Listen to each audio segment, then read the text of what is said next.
specific. Hi, Miss Furnish. Hello, happy summer. Happy summer.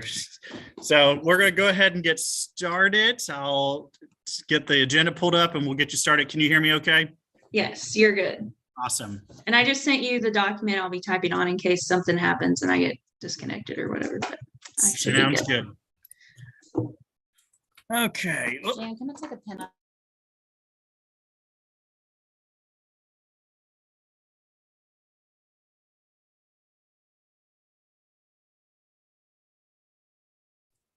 Okay, so the time is now 5:02 and we will officially call our meeting to order. We will note that Miss Raybold and Miss Russell are unable to join us this evening. So our first order of business is just to introduce our council members. So we'll let everybody go around and introduce themselves and share who you are and whether your term is ending, starting, or continuing. So Ben Vanderhorst, I'm the principal, chair of the council, and I am on here for perpetuity. So I'm here forever. Can't vote me off, unfortunately. So we'll go over here. Oh, Elizabeth Bowers. I teach fourth grade and I'm returning. Continuing. Continuing. Sorry, I wasn't sure the word. Brandon, I don't know where The camera's here. You don't have to worry about the camera. Brandon Clark. Hi. That's what I was like. Brandon Clark, parent representative. This is my last meeting.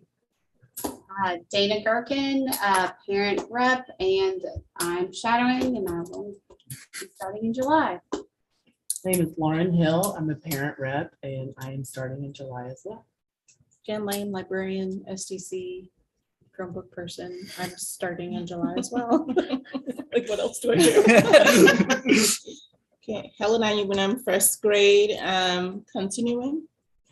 And then we also have Emily Hobbs, who's a parent rep for next year, who will be joining us as well here shortly. She had childcare that the babysitter couldn't get here till late, so she's coming with us later. And then Jennifer Russell will also be continuing on next year. So the next item is the approval of the agenda. If everybody would just take a second to review our agenda for today. And then when we are ready, we'll take a motion and a second to approve.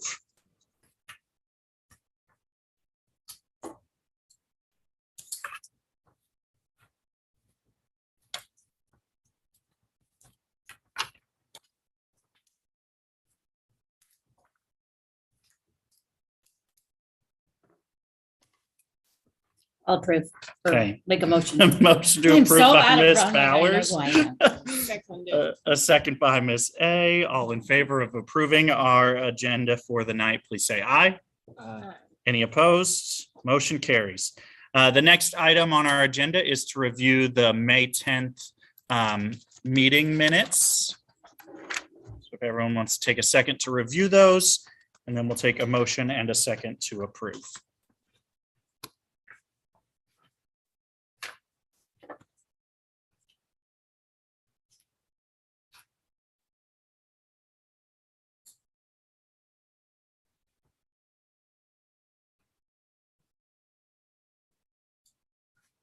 Did you get a check from the after school program?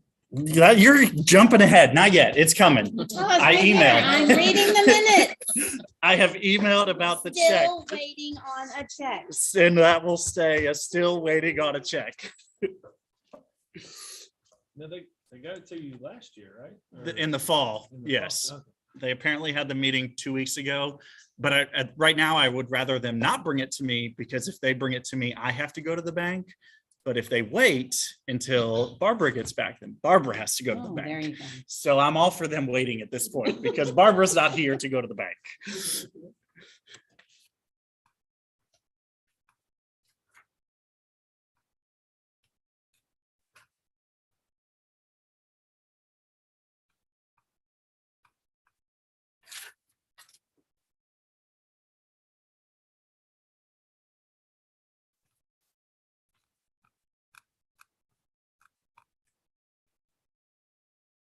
I'll make a motion to approve the minutes. A motion by Ms. Bowers. Is there a second? I'll second it. A second by Ms. A.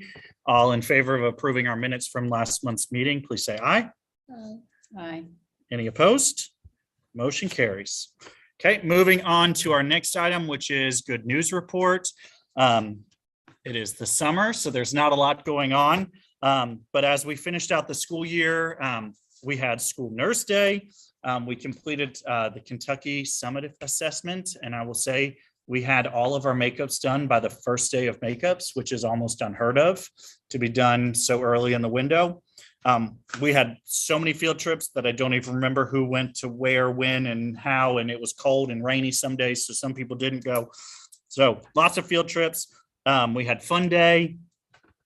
We had our retirement celebration. We had our 5th grade promotion, and currently we are participating in our Summer Ignite program, which has been very good. We had high attendance at the beginning, and it's very quickly fading. So we have one more week after this week and one more week, but attendance, I think we had 35 kids absent yesterday out of about 90. So lots of kids are absent. And they're gearing up to take the MAP test next week. So any kid who comes to Summer Ignite will be taking the MAP test in both math and reading next week. So, and we did have the Salsa Center come last week, which was so much fun. They brought little skirts and hats for everybody to wear. So it was a lot of fun. So any other good news to report today? Okay, moving on to our next area, which is public comment. Do any of our guests want to say anything? It's totally okay to say no. Okay, so sounds good. The next item just deals with the school improvement planning. So for our CSIP, we are still in phase 4, which is dealing with just monitoring. So I'm just going to share out the school-wide trends document, just so everybody knows kind of where we finished off the school year. So this first chart here, this is for math. This shows the percentage of students below the 40th percentile. So this is students that are at the lower performing range of this. 43% of our 5th grade was there, 24%, and we're in this column M. 24% of 4th grade, 34% of 3rd grade, 36% of 2nd, 19% of 1st, and 11% of kindergarten, for an overall percentage of 27% as a school. And for previous council members, a lot of this is review because we've looked at these before. When we look at reading, 5th grade, 29%, 4th grade, 20%, 3rd grade, 32%, 2nd grade, 27%, 1st grade, 17%, and kindergarten, 17%, for an overall average of 23% there. The next chart just looks at our overall enrollment as we ended the year.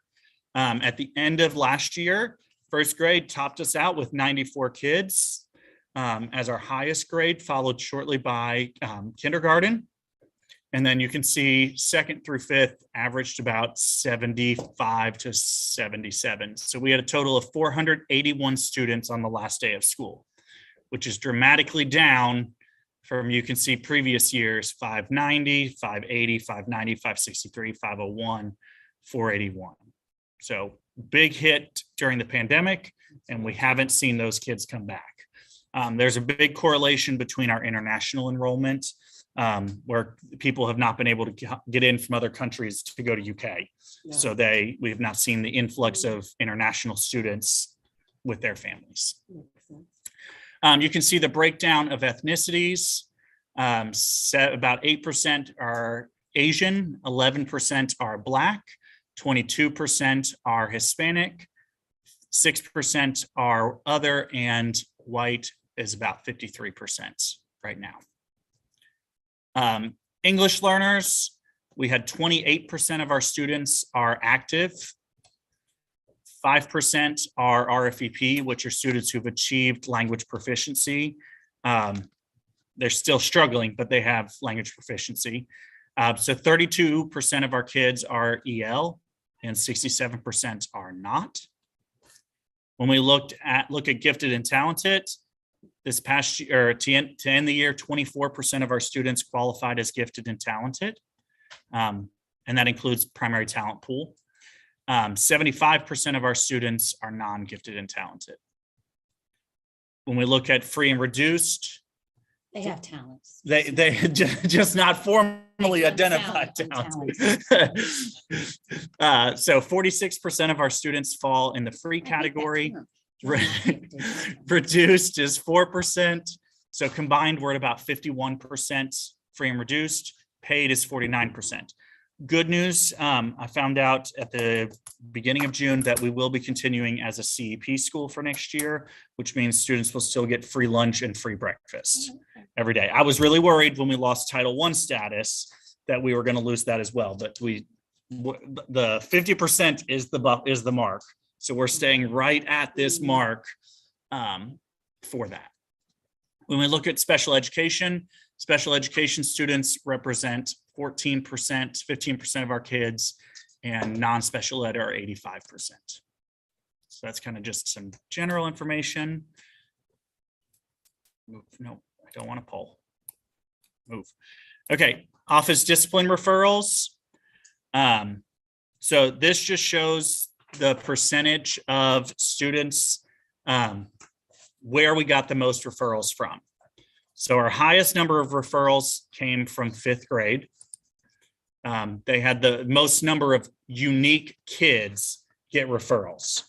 So what it is lots of different kids got referrals, but other grades had more referrals than them. So, which actually even still 5th grade had the highest percentage of overall number of referrals. They were at 24% of our referrals came out of 5th grade. So you can see this here shows the percentage of the referrals by each grade. So kindergarten, only 2% of the referrals of kids were from kindergarten, but 20% of the referrals came from that group. So what we saw is there was a few students who had a lot of referrals in that area. So 7.5% of our students got a referral, and 25% got referrals. That math doesn't make sense. I don't know what I was doing there. Just ignore that. That math not make sense brain. I don't. So the key is that about 8%, and as you can see, this has gone up. It's up comparably. I believe that we did a better job this year of accurately depicting the picture that our students represented. So when we look at attendance, Do you want me to say anything? nope.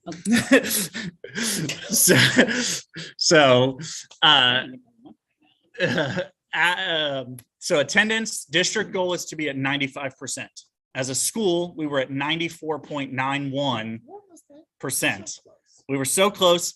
I still think COVID had a ton to do with this, because especially towards the end, because once we faded from the quarantines and having to mask and everything, families stopped informing us when there was COVID in their household so that we could do that. Those were excused. Buses were excused. So but that did have a big attendance issue. I think there are a lot of key things here with that. Our worst grade level was 5th grade, 94.3, followed by kindergarten. And then all the 1st through 4th were all above 95%. But we're right there on it. But you can see over time, previously, our overall attendance has been on the decline. And that is a trend that's mirrored across the whole district. So that's not a new, it's nothing here. Does that have something to do with the access to the online? No, I don't think so. like, you know what I mean? Oh, well, we Yeah. can miss school today because we can just get online and do it. Yeah, I think that did a little bit last year, but with this year it being a little more restricted, Yeah, should have bounced back. yes, it should have bounced back. But as a district, we're seeing that. We're also seeing, as a district, we're doing a lot better of saying, okay, we want you here, but we don't want you here sick. Yeah. So if you're sick, stay home. I'm interested to see with the new law that allows for mental health days, how that impacts student attendance. Teachers, you don't get mental health days, but students do. You've never seen me. Students now get, yeah, they get 4 mental health days per school year. But Are I'm they not. reducing the emergencies then?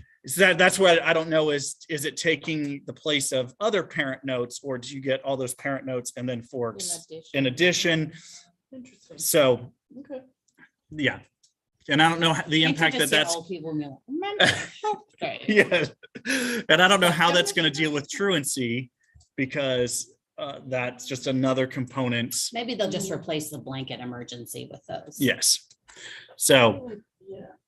That can Like, oscillate between. yeah. So that's just kind of here's where we ended our school year. Just kind of quick snapshot of that. Any questions on any of our end of year data? Do you feel like that there's a lot of kids that are like going to private school versus public school? I think- As far as like with the pandemic and Yeah, everything? like I think that is this giant drop off in enrollment here where we went from 563 to 501. I think it was combined with that. We've also seen a trend where our neighborhood is aging. Yeah. And so, and it's becoming, especially with the current market, it's becoming more and more expensive to live within our attendance zone. Right. Even the apartment complexes, families that we typically would see there are being priced out Yeah. at this point. So I think that's also having an impact on it, is affordable housing. And also elderly people living in the Uh-huh. neighborhood, like my grandmother's in her late 80s and she lives on Jesslyn Yeah, with half the street. yeah. Like we're not seeing, like, because I mean, we look at in 2016, 17, we had 115 fifth graders. We're down to 73. Like, so we're seeing that true age out. Okay.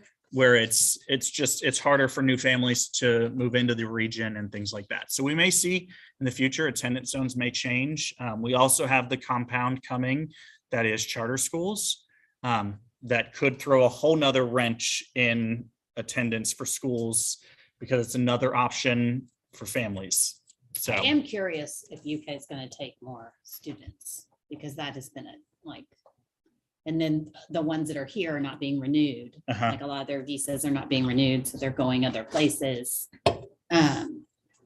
Like I know I had 2 kids that have been here for years and then they weren't, their grant wasn't renewed and they went somewhere else. So I'm wondering if it'd be, we're issuing is there some way to communicate with the Exit Greg Page leasing office and be like, look, if you're throwing out leases quickly, it'd be nice if we had a heads up. 'cause, Yes. Those people do come to school. I mean, Yes. they register, they come, And that's going to be something that we're going to be working on this year, is collaborating with the UK graduate school and seeing how we can promote and recruit international families and other families that go to UK that, hey, you want to come here. So yes, it's a whole combination of everything. And Fayette County as a whole saw this big dip, and a lot of Fayette County as a whole assumed that we were going to see this massive rebound when schools reopened. And we didn't see that across the whole district. Not very few schools went back to their normal numbers because of that. So now if we maintain at this 94 and 86 level, Right. that's going to start pushing us back up Mhm. another 40 to 50 kids, put us at the 550 mark. I know a So, lot of so my daughter's going to be a kindergartner here Mhm. next year, and she, like a lot of the parents that we've talked to, they're like, well, we're going to do private school this first year just to make sure they're actually going back to normal. Yes. And then put them in public school after that. So you might see maybe after this year, once it's like, yeah. And we do typically see, that's why we see first grade. Always happy. Yeah. Yeah. And we see a drop in fourth grade because we have students that get into the gifted and talented accelerated program, SCAPA, and they get to go. So they go to different environments with all of that. Well, you probably saw a lot of kids repeat grades this Mhm. past year, just as far as they had to do it on the computer. Yeah. Previously. Yeah. And it was more than normal, but it's not an exorbitant number of kids. That's good. That's good. Okay, so moving on to our next item, which is the budget. This is the main part of the council currently. After July 14th, this is an area that the council no longer has purview over. So I will continue to share it, but it's not something that the council officially has the power over moving forward. So I will go through.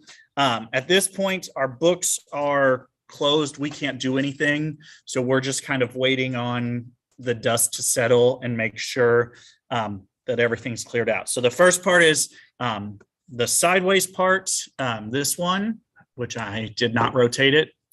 Did I rotate it? No, it did. I did not, but it went in there right. So I don't know how I did that. So this is Munis. This is money from the state that gets allocated to us with our overall budget. So in guidance counseling, we have zeroed out those budgets. In the school library, Ms. Lane has zeroed out her budget. In the principal's office, we have $1,290 left in there. That's for copier rental, which we're just waiting on that them to send the final bill. I have no purview over the copiers. They just send us a bill and the district pays it. But we're getting new ones. We're getting new ones. We will have 3 black and white copiers and a color copier. But we're going to have to limit the use of the color copier. So, because the color copier is a lot more expensive. So if we start sucking up money in the copier, then I'm going to unplug it. In regular instruction, this is where we spend most of our money out of this fund. We have $8,107.16 in there. That money is being held for carry forward. So we're able to carry forward $8,630 from this whole budget. So right now you can see here, we have $9,397 in here. Once they pull the copier rental out, we'll fall right about that $8,600 mark. And that money will be carried forward into next year's budget. We always try and carry forward the maximum amount so that if we have a rainy day or we need something massive, like if all the projectors decide this summer they're going to go out, we want to at least have a pot of money that we can afford to use. No, is that distributed in certain areas or is that just? It'll just come here and the council, well, this year the council voted to just put it in regular instruction. Right. And then we used it as we saw fit. Okay. So, but we could denote it to a certain line item if we were like, hey, we want to hire a person. With that much money, you get about a 0.1. Yes. So you get half of a day with that person. But I mean, so we may Do take you half a need day. to add a line item, adjust, giving you permission to adjust those? We'll do amounts? that in June. We'll do that in July. July. Yeah. So yeah, we'll do that. We'll do the adjustment in there.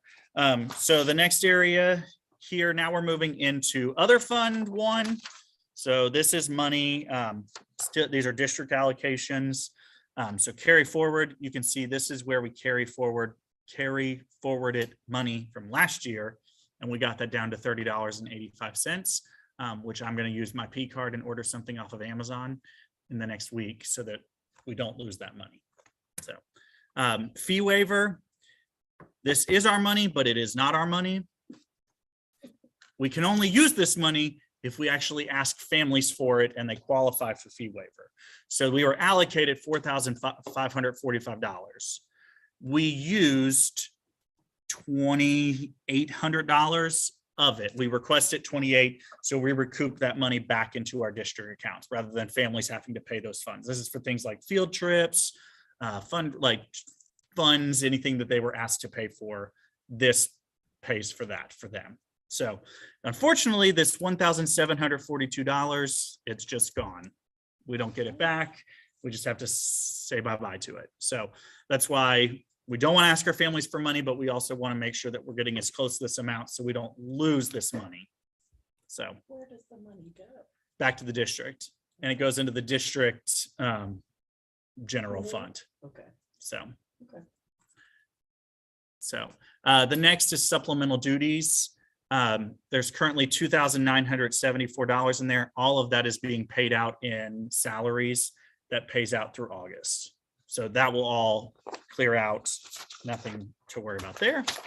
And I promise as in the future, we won't spend this much time on the budget. I just wanted to do an end of year closeout recap. Fund 2, These are grants. Could be a grant from the state, could be a grant from the federal government, anything, they're all grants. The first two, the Bluegrass Community Foundation, those are closed. They've been closed for now over a year, but they won't take them off. I keep asking.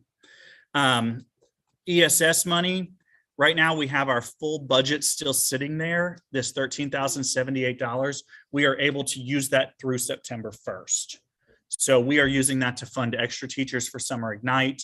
We'll be using that to fund extra teachers for Summer Ignite Kindergarten Week to do Brigance testing. And then we will use that money possibly for some booster groups right as school starts for some kids who maybe just need to stay after school once a week, get some extra help. So we will spend that money. Family Resource Coordinator, this is just her budget. She can continue to spend this through September as well. So she's still got those funds there, and most of that's salaries for her salary. The next item is the KETS grant, which has been closed for 2 years, but here it sits. It won't go away. We can't ever spend it, but it's there. The next item on here is Read to Achieve.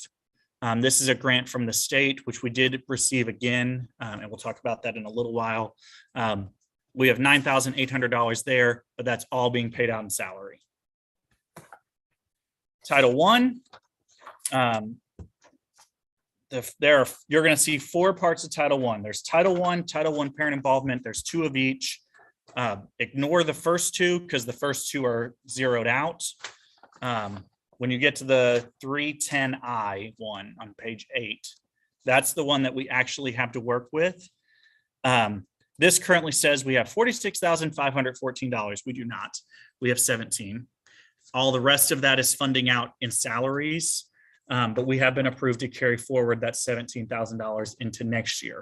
Now, when we come back next year, we're going to have a serious conversation about how do we want to spend that $17,000, because we are no longer a Title I school next year, but we can still use these funds into next year. So we'll just have to come up with a good spending plan for those things.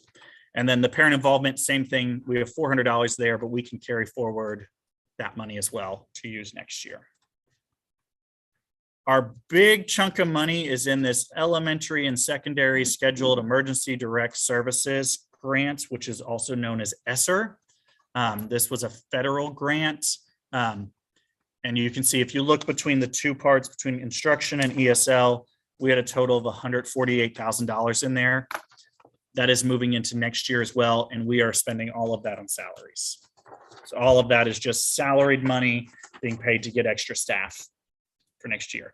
And after next year, this will start to go away too. So we won't have Title I or ESSER. So we'll be making some tough decisions. And then the final part in here is the Fund 22. Fund 22 is district activity funds, which this is any money developed by or raised or created by students and staff. So this money, so it officially starts by going into our school activity funds. And then in order for us to spend it, we have to send a check to the district. They put it in this account, and then we spend it from here. So lots of fun there. So, and all, yes, all the money in here is Jan's. So tech related hardware, library books. Oh, I know you will. So so that is the Munis account. The next fund is the school activity fund. This is where that money that I was just talking about lives at first. Yes, I'm going to be getting rid of all of the ones that are old, but there are only 5 of them that I can actually get rid of that we may not use. So ones that I'll be transferring money out of, I'll be getting rid of the Stegner Teacher of the Year. That's the TOTY, T-O-T-Y, which has a whopping $63 in it. I'll be getting rid of instruction, because anything that would go in instruction, that's number 300, which has no money in it. I'll be getting rid of Art Council, which has a whopping $19.63. Academic team, we will be getting rid of that. And robotics, we will be getting rid of that, which is a whopping $108. So we will be transferring about $190 into our general fund.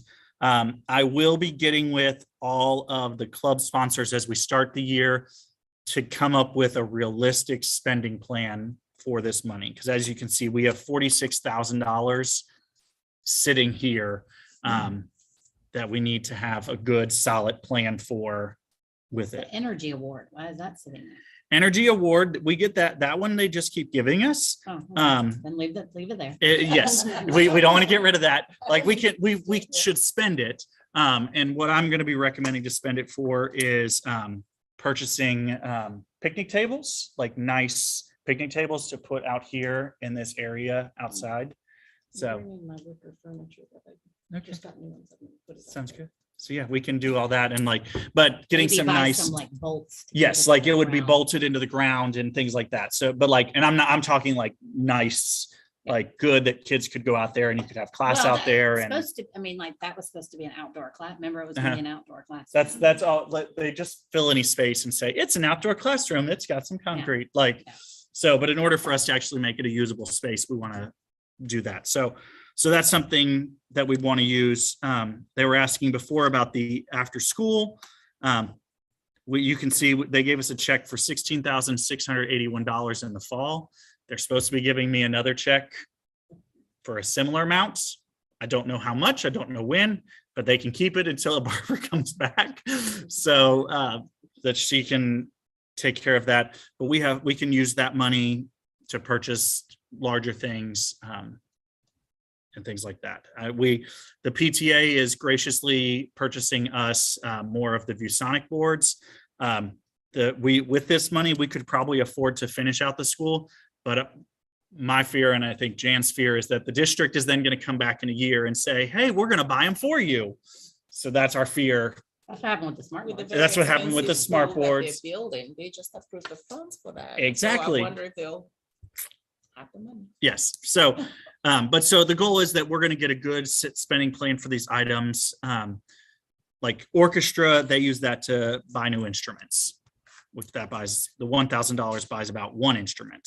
So those are some information just about our budget and those. Any questions about our budgets? And some of that is it holds for a year. Like It holds- last year's money. to it pay this holds year. forever. Yeah. But like the planners, I know that that's the money people paid last year for planners, and then we use it this year to buy this year's planners, and Yes. then we pay back to it's. Yes, I do know it that's is. what they use. Yes, so planners roll, a And similar thing with display The boards. display boards do That money rolls and we just Music. bank it like and the- roll it forward The into music next and year. orchestra does that same thing too. Yes. Those paper repairs and recorders and. So, and money that we can spend on staff, we have all the Pepsi money where it says, where's that? Vending. That's all money that's coming out of the Pepsi machine. So we can use that money. We use some of it this year to buy food for the staff, like our breakfasts, things like that. We can use the staff money for that. General Mills is box tops. So that's got a big amount. So we'll start having conversations with the staff and with the PTA and everybody about what do we want to invest in as we move forward. Where is the Target money, the Kroger money? Is that under donation? That's all in donations. Okay. Yes. Which we typically transfer it out to just other Yeah. places. So. Okay. Any questions on our budget and finances? Okay. Moving on down the list, the next three items are real easy. Committee reports, we don't have any. Bylaws, we don't have any to review today. Old business, we don't have any. So congratulations, we're number 7. So up first, new business, staffing and hiring update. We have been extremely busy trying to get all of our staff in place. So these are people that I'm ready to formally notify the council. Most of these have already been offered by Fayette County and have accepted and things like that. So there's still a few, but we want to formally announce our new MSD teacher as Cassidy Dobson. I'm I may have stolen her from Garden Springs. I was gonna ask you if you will or not. Uh-huh. MSD paraeducator, we have a woman named Natalie Fox. Natalie is currently the Assistant Director of the Child Development Center on UK's campus. So, and she's coming over to do that. Our new PASS teacher is Tyler Maynard. PASS is, remember, is for behavior, but kind of a behavior specialist for special education. He is currently a high school behavior and something else teacher for special education. Highly recommend it. Great references. He's going to be really great. Past para educator, we have Isaiah Gravely, who will be joining us. The district did allocate us an extra LBD paraeducator that we asked for, so that will be a sub position. So I'm happy because I've talked to Ms. Steintorf, who's currently a kindergarten para, and she's willing to take that role to start the year. And because Ms. Grossman isn't retiring for 8 days, Ms. Steintorf is going to be a kindergarten para to start the year where we are short one. And Ms. Grossman is going to be an LBD para. So it has worked out to be the best situation that has happened for everything. So we have our art teacher, Joshua Boone, who we're very excited. He taught for 2 years in Paint Lick and Lancaster. And he, two Joshes, yep.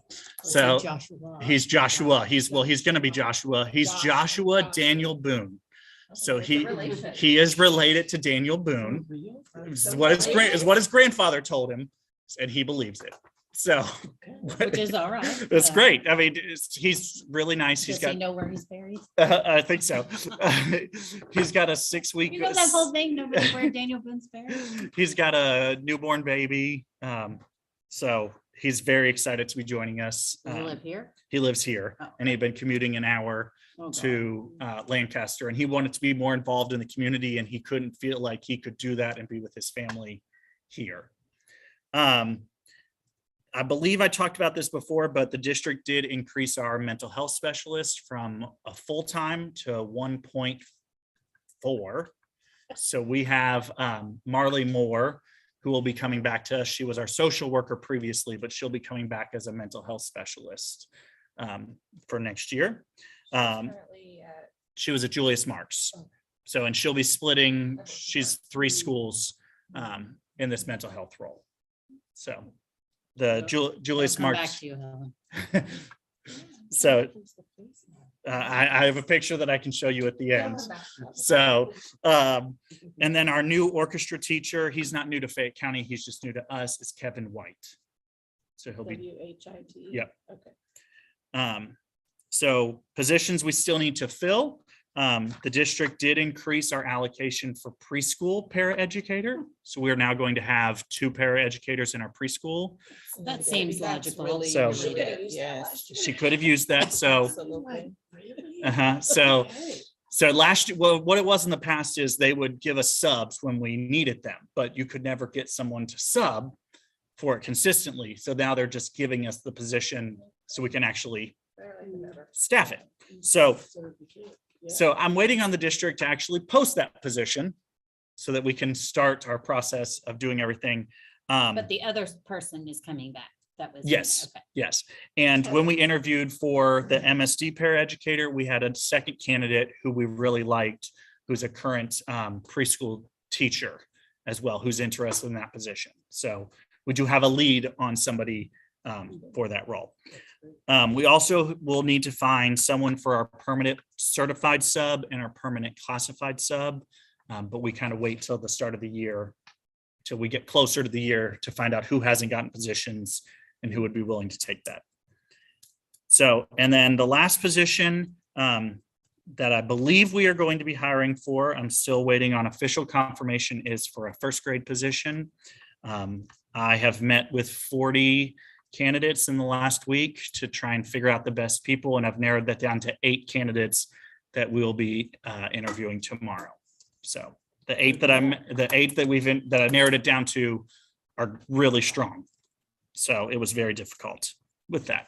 So that's where we stand with staffing and hiring. Any questions on all of that?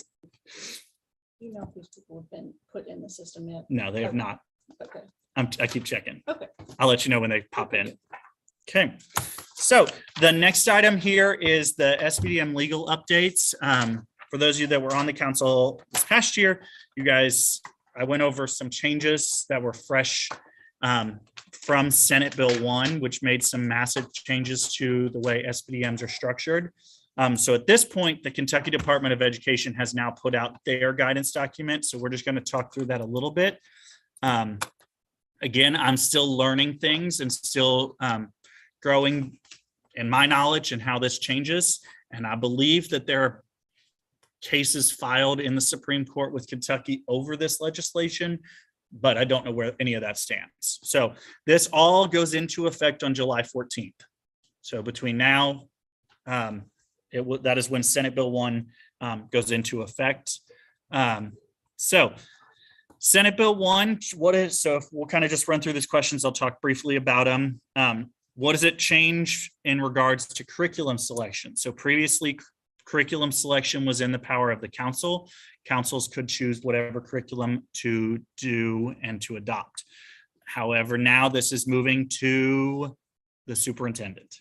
So the superintendent now has full authority over a school's curriculum. So the goal for this was to get consistency from primary through intermediate. And as we talked about So last whose month, wording is the after consultation? Is that KDE's That wording? is Is K- that the laws? that is in the law that there is consultation with the SBDM council. And I still have yet to get any information, especially regarding curriculum. We've got something around the consultation policy for staffing. But for curriculum, we don't know what that consultation actually means. For those of you that have been around Fayette County for any period of time, anytime Fayette County wants to adopt a curriculum, it was the SBDM council's decision, but Fayette County would say, if you adopt it, we'll buy it. If you don't adopt it, we're not buying it. Like, we're not giving you the money for something else. You either So do there's this. really nothing new. So it's just making it official that the superintendent can do that. So the next question, do we have to adopt a curriculum policy? We are no longer required to adopt a curriculum policy, but we do have to have a writing policy that talks about that. So, and at next month's meeting, we'll be talking about, do we want to keep our curriculum policy and just add a component about consultation in there? Or do we want to just get rid of our curriculum policy since we have no power over it?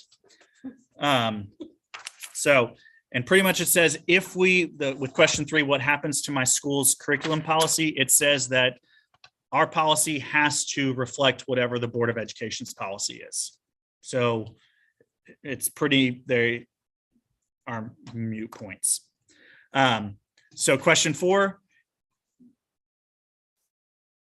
Oh, I printed one. So they must have updated this, because now the questions are different. Does my school need both a writing policy and a curriculum policy? That's the new question 4 on here. The answer to that is no. So we still have, the writing policy is still required. Curriculum policy is not. So that's a new change. This document's apparently live. Didn't know that. Number 5 on here, 4 on your paper, is it permissible for a superintendent to delegate curriculum decisions back to SBDM councils? Yes, they can. They won't, but they can. How does KD define curriculum, instruction resources, and standards? That just gives you the definitions of what they actually mean for all of those. Question 7, this was the big part that got dropped like a bomb during the committee hearing, which was the whole, R6. ours is 6. It dropped the bomb about previously they were 2 separate bills. And then during the committee at the end, this got looped in. So this is the whole part about we have to talk about how individuals are all created equal. Everybody's entitled to equal protection. You're treated on the basis of your character. You don't bear responsibility for any actions committed by other members of your race or sex. So just, this is where things get a little more tight. In education, we've not really ever really touched on these components, especially not at the elementary level. So, but, okay. Oh, and now there's a lot more questions. Will superintendents have to consult with the board and council each time they want to add an instructional resource? So yes, they do have to consult. What consult means, who knows? Are local boards of education required to pass a policy on how superintendents select curriculum instruction materials? So the answer to that is yes. Can I ask a question? Yes. So like, let's say she wants to add certain books into the library that don't already exist. Would she have to get approval if they were under those? I don't believe so. Okay. So, but this gives a lot more leeway. Question 7 gives a lot more leeway for people to contest and request removal of books and materials and instructional materials. So So if they, okay, I'm just gonna ask, if they request, like, what does then that become? it gets reviewed by me. We evaluate it. I would choose yes or no. And then if I say no, they can appeal and it would go to the school board. The school board would then determine. And then from there, it could go as high as KDE, and it can just, there's a lot more power here. The question is how much power? That's what we don't really know, is how far can parents take this? How far can community members take this to contest certain pieces? I will say we had a random book in our 5th grade new socialist curriculum that was removed. I have no idea why. I've never seen it. They shipped it and they'd already pulled that book. So I didn't even get to see what the book, it was about government.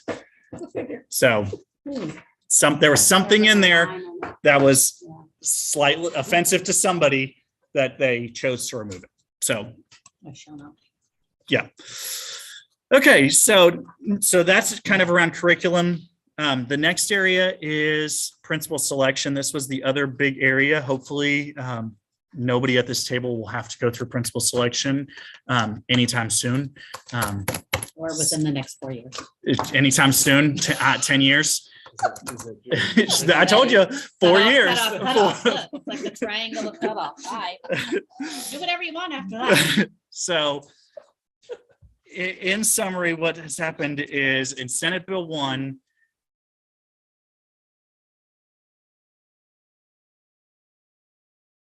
previously the superintendent was a voting member or their designee. Now they have sole power. They have to consult with the council. So the council still gets to participate. But again, what consult So what is means. different? So in other words, there isn't a committee anymore, or? That's what I have not figured out, is do we still run Or does the designee supervent like the decision making? whatever or, the superintendent or the designee wants, that's the vote. Like there's no council interviewing? There's That's what I none don't of know, that? is if the council actually gets to Oh, because this interview. doesn't go into effect till July. Yeah, Right. so we haven't seen it in practice yet because nothing, right now, we're still functioning under the old way where councils have the power and councils get to pick. Will be interesting to see after July 14th, which is why principal vacancies have been going very quickly this year, because they're trying to get ahead of this thing. And that's why there have been positions that have posted a lot later than I would have expected a school to post instead of go with an interim. So pretty much what it come down to is the superintendent, they get the vote. So does this also mean the superintendent can come in and say, you're gone? Like- That they could say that at any point. Right, but I'm Like, saying like it kind of gives them the all-willing power to do whatever they want. with no Yes. question. yes. Isn't So that more like a dictatorship though, than like a collaboration? it is. And that's why the word consult is still in here, but we don't know what that consult looks like. Okay. Because Not- even, like last year, we had a committee and then we did have a representative of the central office of the superintendent. Like there was a designee that the superintendent designated to be on our committee. And that person guided like the parent forums and the teacher forums and all that. Like that person was our like helper person. But then, I mean, I would hope that would continue and then that person just would have a little more power rather than just be like blanketly, because every school, like Each So school what is very happened to all the different. rest They of all those have laws, different like the needs. consultation stuff, the parent, none of that's there anymore? Like that's just gone? It's still kind of there. That's what they've not figured out exactly where this law truly I mean, supersedes because every other school is laws. different. It is. Every school is different. Every school has a different needs assessment. Every school has different families and different parents and different teachers. Yes. So I don't know how you could just take that away Right. from the, And that's the big question. And it does, like Brandon was saying, it does, which now he's got me scared, that it does open up the possibility for a superintendent to remove a principal and then place somebody in that they want. And by the law, they could do whatever they want to do. The way the law is written right now is the superintendent just could come in But and it say, does say this is, before the superintendent extends an offer, he or she must consult. Mhm. But I that mean, I consult, understand consults is a very, so the Ambiguous. consult, vague. consult could be that Yeah. she walks in and says, this is the person I'm gonna hire. You give feedback and then they hire them anyways. So it can be that, because you remember before they would give you like all the candidates Uh-huh. and they would be like, if you didn't like, remember the old law was written like, if I present all these candidates to you, then you can then go outside. The old law used to be, well, I don't like the candidate you brought. We have a different candidate. And like that was. well, that was never the law. That was just the way Fayette County did it. Well, Fayette County would only present the portfolios of people that they approved and they wanted.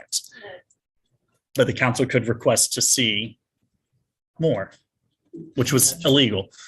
So But they allowed it sometimes. they did not, they They just did didn't not? know. Like, so it happened, but it was not illegal. It was not legal what was happening. And councils have to be given the opportunity and access to every single application currently till July 14th. Yeah, and fun fact, the training for SBDM is not updated. I finished it today. Just throwing that out. Yeah. It's very things dated. I'm not surprised It's about. very dated, yeah. So prior to consultation, the council members have to sign a non-disclosure agreement.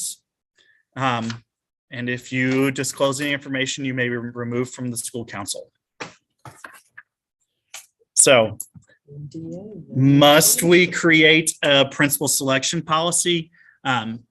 We do not have to have one. That is now going to be wrapped into the consultation policy. It was always an optional policy, but you were required to have one to select a principal. So it's now going to just be looped in.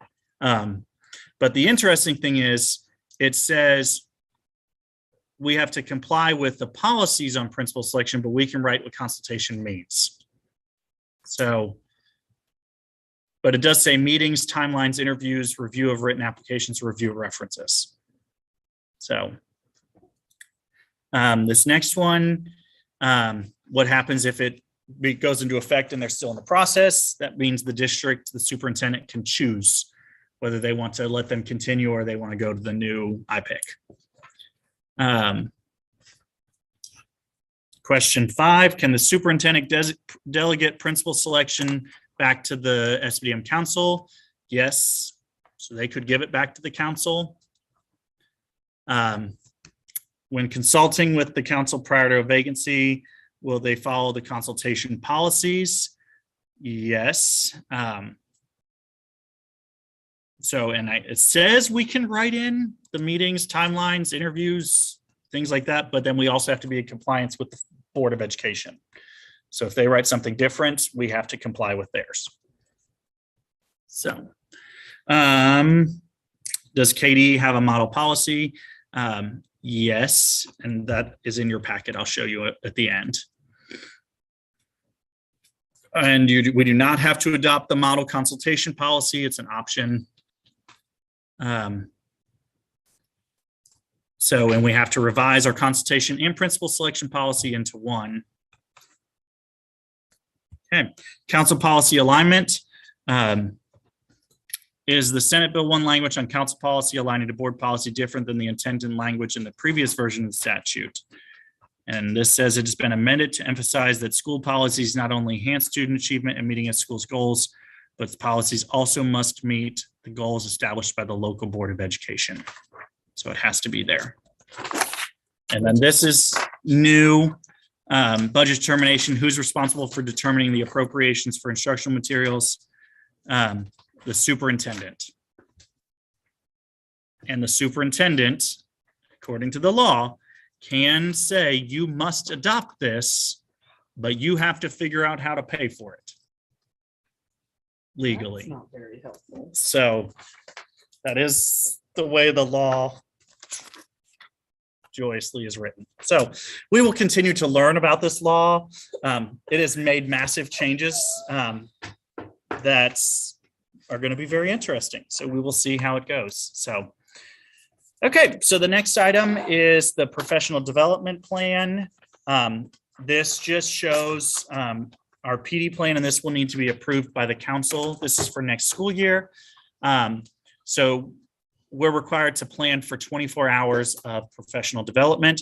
Our staff leadership team has already looked at this and approved this. So it's just coming to the council for approval today. So our first item is a staff retreat. We're going to be retreating across the street at Crestwood. I just finalized that today. So it's going to be a great retreat location, really far away. But we are going to be focusing on starting the work of developing a strategic plan that mirrors the Fayette County plan. So that's 6 hours. Sounds wild. The next 12 hours is for ELLE training sessions. ELLE is short for something. Don't ask me what it is short for. Early literacy strategies. It's reading. This is required by our Read to Achieve grant. So because it's required by the Read to Achieve grants, we're just going to give our staff PD credit for the work they're already required to do. They have to go. So we're recommending just to do it. So, and then we have 3 hours allocated for working on literacy strategies and 3 hours working on engagement strategies. And then for any staff that they miss one of these, there are self-paced options that they can choose to complete, or they can choose to go to other professional learning options. So, any questions on our PD plan? Okay. Is there a motion to approve? Motion by Ms. A. Is there a second? I'll second. Second by Ms. Bowers. All in favor of approving the PD plan, please say aye. Aye. Any opposed? Motion carries. Okay. The next item on here is a field trip request. That's not Jen Brown's handwriting. Somebody did that before they left. Yeah. Yeah. Mhm. So this is a field trip request for our 5th grade team to take a trip to the Red River Gorge on September 16th. It does require commercial travel because they want to travel. They can't leave on school buses. The time doesn't work for that. So they're planning to be gone from 8 to 2. You can only take a bus from 9:30 to 1:30. So you're kind of without a luck. The dates are wrong. It's 9/16/23. Hey, I just went with Just it. letting you know. Those are wrong. So apparently this is 9/16/22. They're really planning out. So I mean, I'm usually organized. So that's a little over the top. the cost of this trip are high because of the transportation. It is a free event. So the cost of it is $1,500 for the bus, which comes out to $24 per kid. And because this is an extended trip, it does not count towards the $115 instructional fee max because it's an extended trip. So that this can go above that maximum amount that we're going to talk about next month. Plus, gas is expensive and there's only 70 some kids. Yes. So you divide that by. Yes. I guess how- And we are able to use the fee waiver here. So as we talked earlier, the fee waiver money, we're going to be able to recoup a lot more of that we can help to support other kids to go on trips through here as well. So this does have to go to the Board of Education for formal approval. But you can kind of see information. They'll officially be at the place for 3.5 hours. But they're going to look at how Kentuckians adapt it to their surroundings. Do they need to ask for reviews? I will update all the staff chaperones and all of that to reflect the current staff in that grade level. RIP. Yeah. Miss Furnish is out.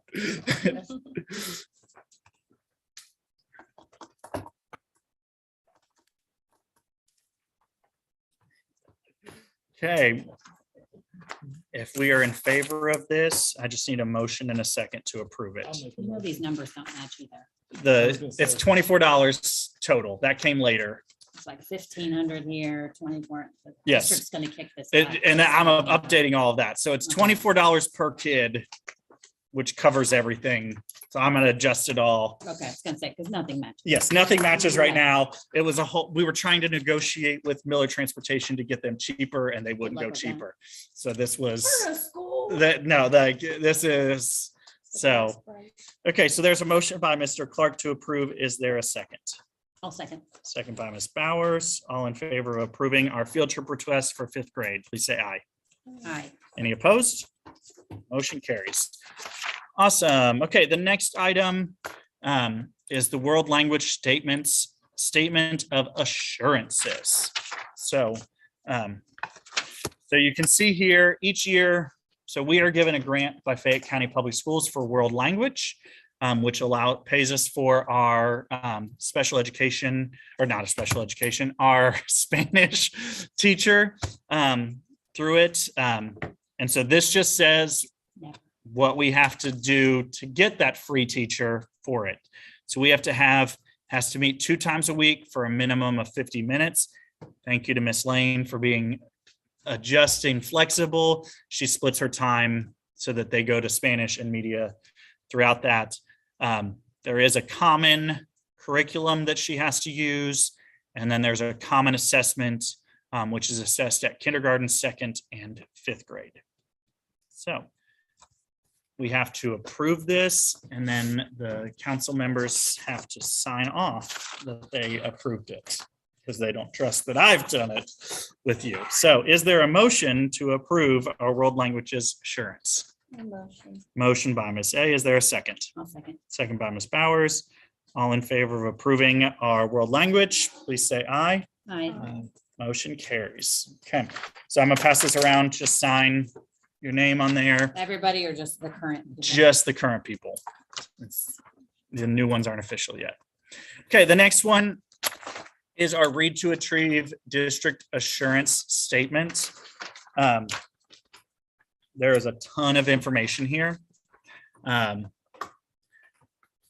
So blankly, this just says we're going to follow what we already said we were going to follow in the grant. So we have to fill this out. We have to have a school-wide Yeah, then you're supposed to have- a school-wide program. No, I took the folder away. Oh. Sorry. Um, I'm not. So we have to have a school-wide reading program, which we do. We have to have a reading intervention program, which is LLI and reading recovery. This is the big kicker, number 3, which is professional learning. That's where that 12 hours of ELLE training comes. So we have to have that. Student selection, it tells how we pick kids. We have to have a school literacy team, which is our school leadership team. They're the same thing. We have to have a common assessment. We have to utilize that assessment. We have to engage families. And then it just goes into the roles of all the different people with all of that and what we're allowed to spend our money on. So we don't have to approve this as a council. I can just sign it. So that's where so that is that. We've already gotten the grant. So it's it's a $68,000 grant. So it's a good amount of money. Okay, so the next item on our agenda is to decide when we want to have our July meeting. Currently, we have been sitting on the third Tuesday. Is that right? Third Tuesday at 5. So based on that, that puts us on July 19th. I will not be able to attend. That's Okay. the I SBDM think training day. Okay, Yeah. so we can move, and I'm not stuck to Tuesday. So if we want to go a different day, we'll set our formal calendar at that meeting where we'll pick all the dates for the regular school year. But let's just come to an agreement on when we want to. I can do Wednesday, I just can't do Tuesday.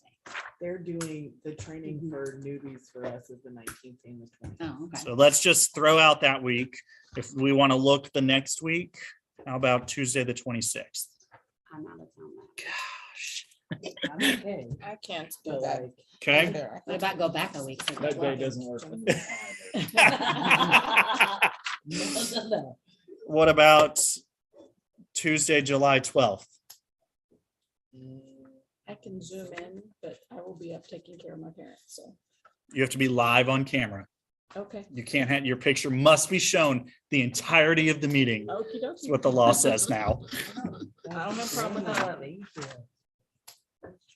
Yeah, I think I should, I don't have my planner with me, but I don't have another planner, but I'll make Is that really a new law? look at. Yes, it is a new law that if you're on the council, you must be on camera the entire meeting. Oh, So Lord. uh-huh.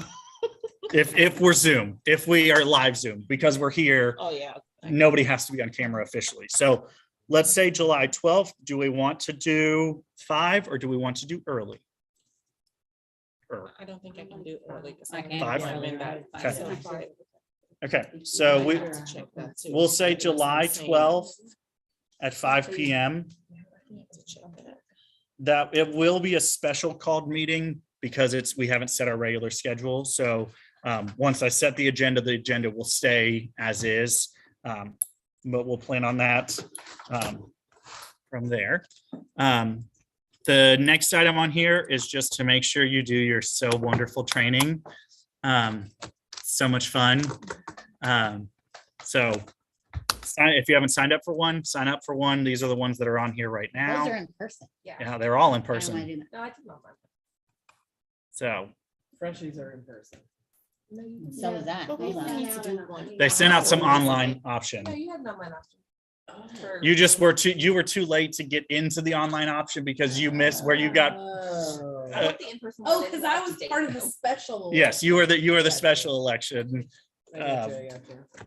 And they continue to add more with all of those. So, Is that the cut off? Is that the I wait as deadline? long as possible. and once you complete it, send me your certificate because I have to upload the certificate and prove that you're all fancy and everything like that. Parent reps, make sure you go get your fingerprints downtown so that they know who you are and they can, You get Can we fingerprint anyway? actually, on the same day that we go for training? yeah. So That it my was thought. pretty Yeah. easy. Like Yeah. I made an appointment at the Board of Education. Yeah. I was there maybe 15 minutes. Isn't that where our Veronica training was is? Yes. awesome. So maybe I just make that appointment 15 minutes before. And then Yes. you make your appointment for your fingerprints there.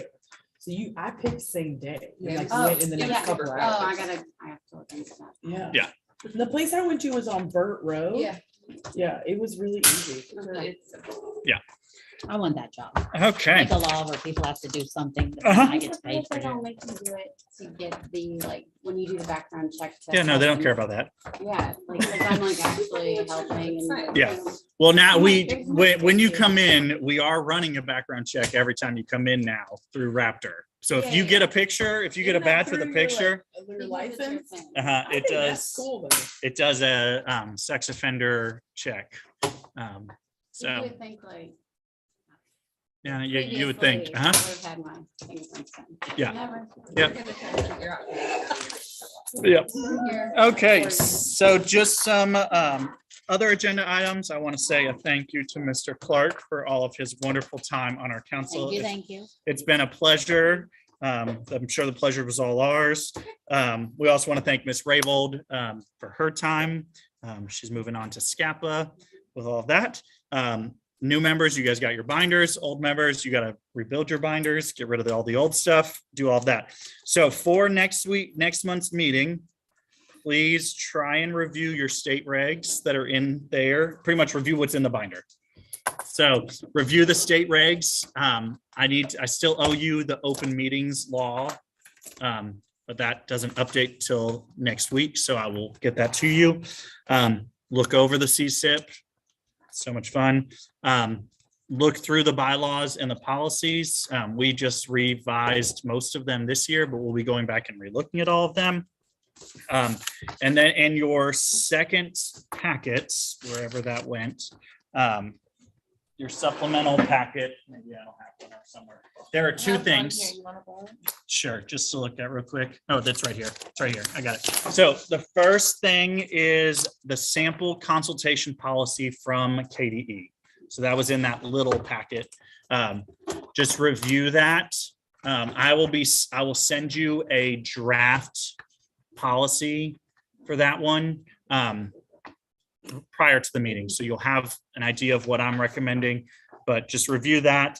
And then the second item is a copy of the Calm Room mini grant application. Ms. Boroff and I applied for this. This was a $10,000 grant that got split into 4 because 4 Fayette County schools applied. They selected 9 candidates from the state, and we were not one of them. So based on that, I would like the council to consider using some of our money in that school activity fund to start to invest in this room, because Ms. Boroff did a lot of work with this. It would be a space that would have, if you look at it, there's a picture somewhere in it. But it would have, yeah, so it will have a calm down area. It's going to have a Lego wall where kids can go and touch the Lego wall. There will be a vestibular area with trampolines, exercise balls, some thero putty, just a space that if kids escalated, or if they're escalated and need to come down, they could go in that room, or if they're down and need to come up, we can go in there and do some kind of motion and things like that. So she's using her second room. She's moved her office to the front room, and her back room would now be this calm space. So just review that, and we can talk about if we want to fund this as a school for us. Okay. Are there any other items? Okay. Do we have a motion to adjourn? I'll make a motion. Motion by Mr. Clark in his last meeting. Do we have a second? A second by Miss A. All in favor? Maybe we'll just extend this out for a while so Mr. Clark has to sit here. All in favor of adjourning our meeting, please say aye. Aye. Okay, motion carries. Thank you, Ms. Furnish, for all of your hard work as our secretary this year. We appreciate you. Have a great night, everybody.